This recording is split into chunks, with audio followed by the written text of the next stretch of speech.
Hello everyone. आज की कहानी है छोटी सोच। कहानी अगर अच्छी लगे तो लाइक करें, शेयर करें और प्यार भरी कहानी चैनल को सब्सक्राइब करें। राम प्रसाद सुबह ही जयपुर से लौटे और बहुत उदास बैठे हुए थे।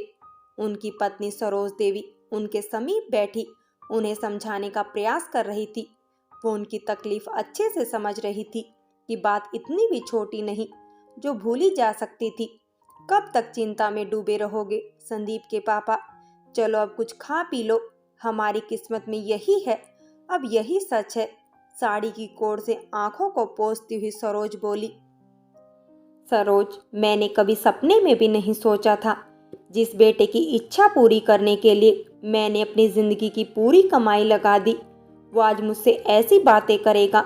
मैंने न सर्दी देखी, न बारिश देखी, न धूप देखी। दिन रात पसीना बहाकर खेतों में काम किया ताकि उसके डॉक्टर बनने के सपने को पूरा कर सकूं। उसके सपनों के चक्कर में मैं कभी प्रदीप पर भी ध्यान न दे सका, और देता भी कैसे? उतना पैसा नहीं था कि उसे भी डॉक्टर बना सकता। प्रदीप ने कभी भी मुझसे कोई फरमाइश नहीं की, वो तो बस इंजीनियर बनकर ही खुश था। आज अगर उसको घर लेने में मैंने थोड़ी सी मदद कर भी दी तो क्या गुनाह कर दिया? सिसक उठे राम प्रसाद जी। जब से वो बड़े बेटे संदीप से मिलकर जयपुर से वापस आए थे तब से बेहद दुखी बैठे हुए थे। सरोज, संदीप को मैंने बहुत समझाया कि तेरी एक मरीज की फीस के बराबर प्रदीप की एक महीने की तनख्वाह है। प्रदीप अगर लोन लेकर घर खरीदता तो क्या बचाता और क्या परिवार को संभाल पाता? मैंने जो थोड़ा बहुत जमा किया प्रदीप को घर खरीदने के लिए दे दिया। वो तो बेचारा लेने को तैयार ही नहीं था। मैंने ही अपनी कसम देकर उसे मजबूर कर दिया था। मैंने तो यह बात संदीप को यह सोचकर बताई कि बड़ा भाई है, छोटे की प्रगति से खुश होगा, पर वो तो खुश होने की जगह नाराज हो गया। कहने लगा, प्रदीप को जितने पैसे दिए हैं उतने उसे भी चाहिए। मैंने कहा, अब तक खेती में जितना कमाया तुझ पर लगाकर तुझे डॉक्टर बना दिया, यह कम है क्या? तुम्हें तो खुश होना चाहिए। तुम्हारे छोटे भाई प्रदीप का भी घर हो गया। इस बात पर संदीप और पिंकी बहू कहते हैं, बुढ़ापे में खेती का क्या करोगे? खेत बेच दो और हमें भी उतने पैसे दो जितने प्रदीप को घर के लिए दिए हैं, और अगर पैसे नहीं दे सकते तो अब कभी भी हमारे पास नहीं आना। उन दोनों ने तो आसानी से कह दिया कि खेत बेच दो। अब कैसे संदीप को समझाऊं? यह सिर्फ खेत नहीं, जान है मेरी। मेरे लिए इन खेतों ने सदा सोना उगला है। इसी के कारण संदीप आज डॉक्टर बन पाया, और डॉक्टर बन के आज अपने संस्कार भूल गया। संदीप भूल गया वो दिन, कैसे मैंने दिन दिन भर पसीना बहाया, तेरे गहने बेचे, तब कहीं जाकर डॉक्टर की पढ़ाई का खर्चा उठा पाया था। आज वही बेटा ऐसी बातें करेगा, कभी सोचा भी न था। प्रदीप को क्या दिया सिवाय परवरिश के? प्रदीप ने शुरू से कड़ी मेहनत और स्कॉलरशिप लेकर अपने दम पर इंजीनियर की। खैर छोड़ो, अपना सिक्का खोटा निकल गया तो अब रोकर क्या फायदा? तभी फोन की घंटी बजने लगी। यह लो सरोज, प्रदीप का ही फोन आ गया। तुम उसको कुछ न बताना, बेचारा दुखी हो जाएगा। जी ठीक है, कहते हुए सरोज प्रदीप से बात करने लगी। हेलो छोटे, कैसे हो बेटा? कब की पूजा रखी है गृह प्रवेश की? अच्छा सुन ले, पहले बापूजी से बात कर ले, वो तुझसे कुछ बात करना चाहते हैं। प्रदीप बेटा, मैं संदीप के यहाँ से सही सलामत घर पहुँच गया हूँ। जल्दी पूजा की तैयारी कर लो। तेरी माँ को अपने छोटे का घर देखने की बहुत इच्छा है। इस बार उसे लेकर आऊँगा। जानता हूँ बापूजी, माँ की हमेशा यही इच्छा रही कि मेरा अपना खुद का घर हो जाए। आप दोनों के आशीर्वाद से घर भी हो गया। मैं भी माँ से जल्दी ही मिलना चाहता हूँ, इसलिए पूजा अगले ही सोमवार को रखी है। मैंने टिकट भेज दिए आप लोगों को, कल के ही है। जल्दी से आ जाओ तो सब आपके और माँ के रीति रिवाजों से हो जाएगा। बापूजी, माँ को फ़ोन दीजिए ना, आद्या माँ से कुछ बात करना चाहती है। प्रदीप बोला। ठीक है बेटा, हम आ जाएंगे। माँ को फ़ोन देता हूँ, ले बात करवा दे। जी बापूजी, आद्या हाथ में फ़ोन लेते हुए बोली। कैसी हो छोटी बहू, और तुम ठीक तो हो ना? सरोज ने फ़ोन लेते हुए सवाल किया। माँ, मैं बिल्कुल ठीक हूँ, आप बताओ। हमेशा हंसी खुशी बात करने वाले बापूजी की आवाज आज बुझी बुझी सी क्यों है? सब ठीक तो है ना? फोन लाउड स्पीकर पर होने से आद्या सारा वार्तालाप सुन रही थी। अरे कुछ नहीं बहू, वो आज ही जयपुर से लौटे हैं तो थके हुए हैं। उनका कई दिनों से विशाल और प्रिया से मिलने का बहुत मन था तो 2 दिन के लिए उनसे मिलने चले गए थे। माँ, मैंने भैया को कल ही शाम को फोन किया था तो भैया बोले वो लोग 1 हफ्ते से बाहर हैं, 1 हफ्ते बाद लौटेंगे तो गृह प्रवेश में नहीं आ पाएंगे। आप बोल रहे हो कल ही उनके यहाँ से आए हैं। भैया ने झूठ बोला। माँ बापूजी की भैया से कोई बात हो गई है क्या? फोन लाउड स्पीकर पर था इसलिए प्रदीप को भी माँ की बात सुनकर अचंभा हुआ तो वह पूछने लगा, तू बदल नहीं सकता ना छोटे, हमेशा जासूसी करने का शौक लिए फिरता है। कहा ना सब बढ़िया है, अब फोन रख, तेरे बापूजी का चाय पीने का मन है। संदीप को कोई काम आ गया होगा, तुझे खराब ना लगे इसलिए बहाना बना दिया। और क्या कहती सरोज बेटे से कि तेरा बड़ा भाई तेरे घर को लेकर नाराज है। सरोज ने प्रदीप को कहानी बनाकर तो सुना दी पर प्रदीप को यह बात हजम नहीं हुई। उसने गांव में रहने वाले अपने प्रिय मित्र प्रकाश को फोन कर दिया।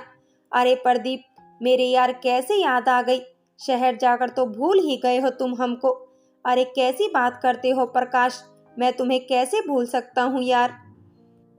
जिंदगी में कितने भी दोस्त मिल जाए पर तेरी जगह कोई नहीं ले सकता। बस ज्यादा बातें ना बना, काम की बात कर। क्या समस्या आ गई है? सच दोस्त हो तो तेरे जैसा मेरे दिल के हर जज्बात समझ लेता है। प्रकाश, जरा माँ बापूजी से मिलकर हाल चाल पता कर। आज बात हुई है मेरी घर पर बापूजी से, कुछ ठीक नहीं लगा। ठीक है प्रदीप, तू चिंता मत कर, मैं सब पता करता हूँ, प्रकाश ने कहा।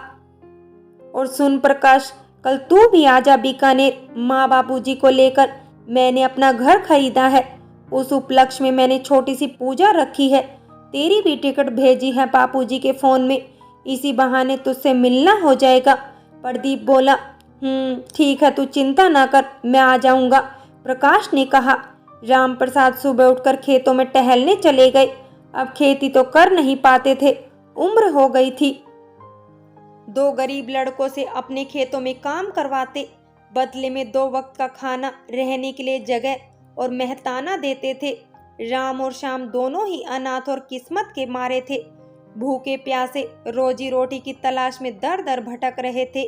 राम प्रसाद उन्हें साथ ले आए। राम प्रसाद से मिलने के बाद उनकी जिंदगी बदल गई थी। अरे काका, आ गए आप, राम बोला।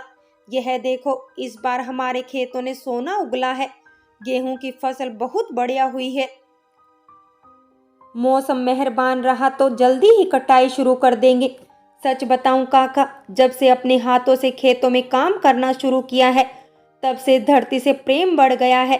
राम सही कह रहा है काका, अब तो इन खेतों से दूर होने के बारे में सोच भी नहीं सकते। उनकी बातें सुन राम प्रसाद भावुक हो उठे। सोचने लगे, एक मेरा बेटा है जो इन खेतों से नफरत करता है, यह नहीं सोचता कि आज इन्हीं खेतों की बदौलत वो राजा बना बैठा है। इसी सोच विचार में डूबे राम प्रसाद।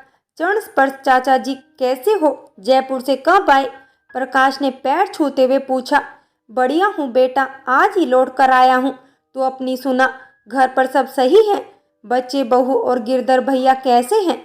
वो ठीक है, सब बढ़िया है चाचा जी।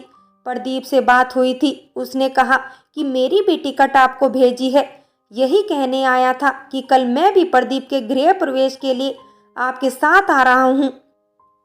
यह तो अच्छी बात है बेटा, तुम भी जा रहे हो। तुम एक काम करना, अपनी चाची को साथ ले जाना।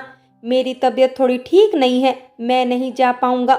क्यों, क्या हुआ चाचा जी? प्रकाश ने तुरंत उन्हें छू कर देखा। बुखार तो नहीं है चाचा जी, फिर चलो दवाखाने डॉक्टर को दिखा लेते हैं। नहीं, उसकी कोई ज़रूरत नहीं है बेटा, कहकर राम प्रसाद चुपचाप बैठे रहे।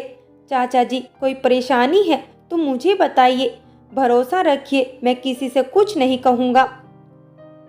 जो भी बात हो अपना बेटा समझकर कह सकते हैं, प्रकाश ने उनका हाथ थामकर पूछा तो राम प्रसाद जी की आंखों से आंसू बहने लगे। यह देख राम और श्याम दौड़कर उनके पास आ गए। यह क्या काका, आप रो रहे हो? काका, आपने हमें अपना बेटा माना है, हम आपको रोते नहीं देख सकते। बताइए काका, क्या तकलीफ है? शायद हम आपके लिए कुछ कर सकते। हाँ चाचा जी, क्या बात है बताइए। ठीक है बताता हूँ, पर तू वादा कर प्रदीप को कुछ नहीं बताएगा। मैंने बहुत दिनों से अपने हाथ तंग रखकर 20 लाख रुपए जमा किए थे। खेतों में दिन रात काम किया, क्योंकि मैं प्रदीप के लिए कुछ नहीं कर पाया था। जब से दोनों बेटों ने कमाना शुरू किया तो फिर हमारे खर्चे कम हो गए। मैं धीरे धीरे पैसे जमा करता रहा। प्रदीप ने घर पसंद किया था, मुझे बुलाया था देखने के लिए, पर वह मुझे बहुत छोटा लगा। तो मैंने उसे कहा, घर लेना है तो थोड़ा बड़ा घर खरीदो। पर उसके पास बड़ा घर खरीदने के लायक बजट नहीं था, तो बड़ा घर लेने में मैंने उसकी मदद कर दी। संदीप को यह बात पसंद नहीं आई। अब उसे भी उतने पैसे चाहिए। कहता है चाहे कहीं से भी दो, घर बेचो या खेत। सिसक उठे राम प्रसाद जी। तो क्या सोचा आपने चाचा जी? घर तो मैं नहीं बेचूंगा। अब तो मेरा बेटों पर से भरोसा टूट गया है। जब मेरा एक बेटा ऐसा निकला, दूसरा कितने दिन साथ देगा? उसको पैसा देने के लिए खेत का एक टुकड़ा अपने पास रखूंगा, बाकी के खेत बेच दूंगा। हमें रोज का कलह नहीं चाहिए। खेत के एक हिस्से से ही मेरा और इन दोनों का गुजारा हो जाएगा। राम प्रसाद ने राम और श्याम की तरफ इशारा करते हुए कहा, अच्छा अब चलता हूँ। राम प्रसाद घर लौट गए। प्रकाश ने श्याम और राम से कहा, सुनो, मैं कल प्रदीप से जाकर इस बारे में बात करता हूँ। तुम लोग चाचा जी का ध्यान रखना। इन खेतों में चाचा जी की जान बसती है। यह खेत चले गए तो वो जी नहीं पाएंगे। उसके लिए मैं उन्हें दिया वादा भी तोड़ सकता हूँ। ठीक है प्रकाश भैया, अब तो प्रदीप भैया ही कुछ कर सकते हैं। दूसरे दिन सुबह ही प्रकाश और सरोज प्रदीप के यहाँ पहुँच गए। अरे माँ आ गई। आ प्रकाश, यह है मेरे सपनों का घर। अरे बापूजी कहाँ है? प्रदीप ने बाहर झाँक कर देखा। राम प्रसाद को ना देख दुखी हो गया। माँ, बापूजी। उनकी तबीयत थोड़ी नरम थी और गर्मी बहुत ज्यादा, इसलिए नहीं आए। ओ तो फोन पर बता देती तो पूजन कुछ दिन बाद कर लेते। अच्छा अब बातें बाद में, पहले आप लोग थोड़ा आराम कर लो। प्रदीप और आध्या दोनों ही पूजा की तैयारियों में जुटे हुए थे। प्रकाश प्रदीप की 6 साल की बेटी प्रगति के साथ खेलने लगा। प्रदीप उसे अकेला देख उसके पास आकर बैठ गया। बेटा जाओ बाहर जाकर खेलो। अब बता प्रकाश, बापूजी क्यों नहीं आए? सच में बीमार है या कोई और बात है? प्रकाश सारी सच्चाई बयां कर देता है। प्रदीप को अपने कानों पर विश्वास नहीं हो रहा था। उसका बड़ा भाई ऐसा व्यवहार करेगा। वो चुपचाप उठकर आद्या के पास चला गया। उसे सारा किस्सा कह सुनाता है। क्या बात कर रहे हो आप? बड़े भैया के पास इतना पैसा है और दिल इतना छोटा। पिंकी भाभी उनका दुख क्या समझेंगी? मैं रही हूँ माँ बापूजी के साथ जब आप नौकरी तलाश रहे थे। मैंने देखा है बापूजी को दिन रात एक करके मेहनत करते हुए। मौसम खराब होने लगता तो रात रात भर नहीं सो पाते थे। जब मैं कहती आपके दोनों बेटे कमा रहे हैं, फिर भी आप बेकार ही मेहनत करते हो, तो बापूजी हमेशा एक ही बात कहते कि इंसान कितना भी बड़ा क्यों ना हो जाए, पर हमेशा मिट्टी से जुड़ा रहना चाहिए। यह धरती हमारी माँ है, हमसे कुछ लेती नहीं, पर प्रेम और मेहनत से सींचते रहो तो सोना भी उगलती है और हीरे मोती भी। सुनो प्रदीप, एक बात बोलूं? कहो। यह घर बेच देते हैं और बड़े भैया को उनका हिस्सा देकर बापूजी का बोझ हल्का कर देते हैं। गांव कोई ज्यादा दूर तो है नहीं, हम वहां रह लेंगे। प्रगति के लायक अच्छे स्कूल हैं और अब तो बिजली भी आ गई है, मुझे कोई दिक्कत नहीं होगी।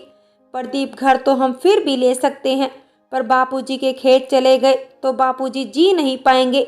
हम बापूजी के दुख का कारण बनकर कैसे खुश रह सकते हैं? सही कहा आद्या, हम घर वापस चलते हैं। फिर बस रोज सुबह आती ही है, 1 घंटे का ही सफर तो है। मैं उसी से नौकरी के लिए आ जाया करूंगा। प्रदीप और आध्या दोनों ने फैसला कर लिया। उसमें माँ और प्रकाश को भी शामिल कर लिया। बड़े भाई के पास जाकर उसने लिखित पेपर साइन करा लिए। वह अपना घर उनके नाम कर रहा है। बदले में गांव की संपत्ति से वो अपना हक छोड़ दे। संदीप को फिर भी शर्म नहीं आई कि उसके कारण उसका भाई अपना घर तक देने चला आया। मुझे तो अपना हिस्सा चाहिए था, चाहे कैसे भी मिले। यह लो लिख भी दिया, दस्तक भी कर दिए। अब मेरा तुम लोगों से सिर्फ नाम का ही रिश्ता है। तुमको मुबारक हो गांव का घर और खेत, अब जाओ यहाँ से। प्रदीप सबको साथ लेकर अपने गांव अपनी माटी में लौट आया। राम प्रसाद जी सो रहे थे। गाड़ियों की आवाज सुनकर बाहर निकल आए। प्रदीप, यह सब क्या है? तू यहाँ कैसे? यह सामान कोई बताएगा क्या है ये सब? चरण स्पर्श बापूजी, आध्या ने झुककर पैर छुए और कहा, हम अपने ही घर तो आए हैं बापूजी, अब हमेशा आपके साथ और आपके पास रहेंगे। और घर का क्या, वहाँ कौन रहेगा? वो बड़े भैया को दे दिया है बापूजी। हमारे लिए आपकी खुशियाँ पहले हैं। हम जानते हैं ये खेत नहीं, आपके दिल का टुकड़ा है बापूजी। आप निश्चित हो जाइए, भैया कभी भी इस घर और इन खेतों में हिस्सा लेने नहीं आएंगे। राम प्रसाद जी की आंखों से खुशी के आंसू बहने लगे। मेरे बच्चे, इतना बड़ा त्याग। सरोज कहने लगी, मैं हमेशा से ही जानती थी प्रदीप में आपके गुण भरे हुए हैं। वो किसी को भी दुखी नहीं देख सकता। हम बहुत भाग्यशाली हैं जो हमें आद्या जैसी बहू मिली। थैंक यू माँ। तो फिर इस बात पर मीठा हो जाए। आद्या दौड़कर मिठाई ले आई। उसके साथ ही राम प्रसाद के चेहरे की रौनक लौट आई। फ्रेंड्स, कहानी अगर अच्छी लगी हो तो लाइक करें, शेयर करें और प्यार भरी कहानी चैनल को सब्सक्राइब करें।